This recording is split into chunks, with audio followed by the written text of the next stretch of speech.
Ayan. Kapit ng matapos ang ground floor para pagbuhos na, pag-prepare.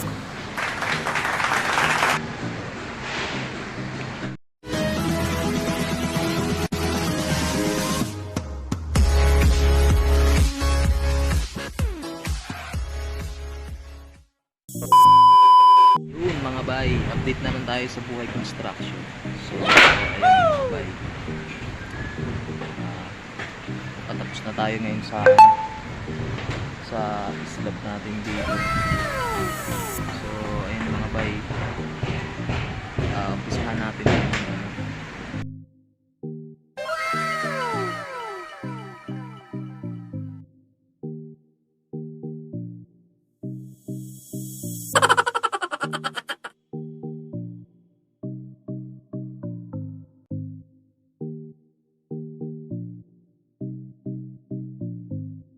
yung mga tao ko mga bay.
Don't leave me here high and dry. Oh, well, I don't wanna jinx it, baby, and twist myself at the spine. Don't wanna overthink it, baby. It's just twist your body and mine. Baby, you give me ice and fire. You're giving me wind and rain. You're some kind of butterfly. Baby, you give me midnight. You whip up my appetite. Don't leave me here high and dry. Oh, but I don't wanna jinx it, baby. Let's not get ahead of my time. Oh, but I don't wanna miss you, baby. So I stand up and speak just my mind. Oh.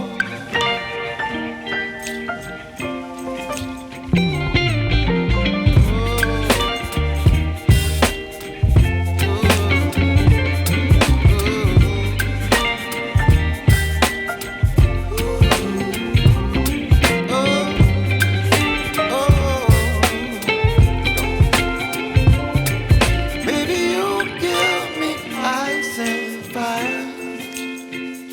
You're chilling wind and rain. You're some kind of butterfly. Baby, you give me midnight. You whip up my appetite. Don't leave me here high and dry. Baby, you give me ice and fire. You're channeling wind and rain. You're some kind of butterfly. Baby, you give me midnight. You whip up my appetite. Don't leave me here high and dry. Oh,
kung saan nakalocate before and after yung ano niyan, alignment. Tapos bago buhusan, layout muna yung ano, yung column, para pagka nabuhusan na, hindi siya mawawala sa location ng ano, ng layout ng ano, column, para pagka nagbuhos hindi sasabit yung ano mo, yung stirrup. So yun yung ano, ito yung layout ng column. Pag nabuhusan yan, magkakaroon ng layout ulit yan paikot. So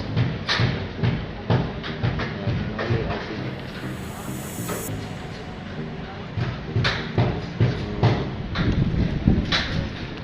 Ito green line, papunta yan dun. Ito naman yung arrow yan, papunta rin naman doon. So lahat yan ng mga poste, yung mga grid line yan, may mga grid line, may mga layout na rin yan. Yan. So ibig sabihin ito yung pintura,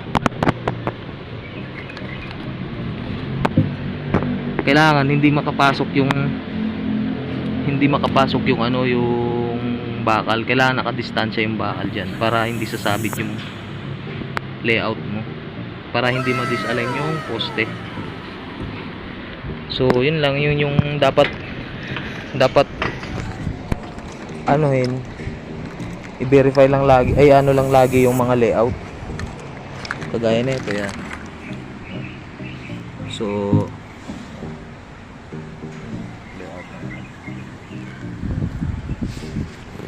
dapat hindi dapat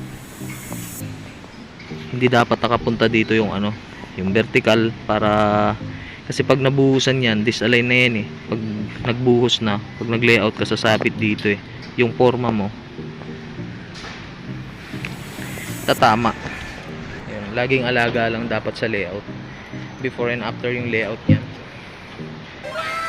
bago buhusan at saka pagkatapos ng buhos, laging may layout para lagi nakasunod yung steelman at saka karpentero, para pagdating ng architectural, walang gaanong problema. Hindi ka mag-chipping, wala gaanong mga disalign na ano, poste. So nakalocate siya based on plan. Kaya dapat hindi kayo mawawala dun sa plano, laging nakasunod. So yun, yan yung mga, ito yun si foreman, sipag talaga ni foreman, nagkakarpentero din, maasahan.